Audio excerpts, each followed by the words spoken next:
今天想要分享给大家一款非常特别的披萨，不仅做起来非常简单，而且过程也很有趣。煮滚一锅水，加一小勺盐，再加入这种笔管意面，然后煮8分钟。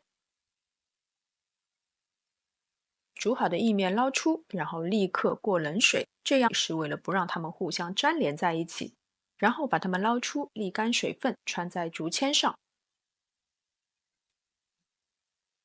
排放在铺了烘焙纸的烤盘上，在表面涂上番茄酱，撒上马苏里拉芝士，接着放上你喜欢的配料。我放的是油浸小番茄、火腿、黑橄榄和玉米粒。送进预热好的烤箱，180摄氏度烤10分钟。出炉后，在表面撒上新鲜的罗勒叶。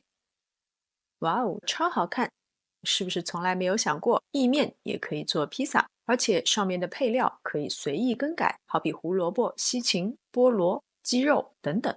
如果你家小孩不爱吃饭，那就试试这款非常特别的披萨，保证它一串接一串，吃得停不下来。好了，今天的视频就到这边，非常感谢大家的观看。喜欢我的视频，请记得点赞、分享和关注我的频道。我们下次再见。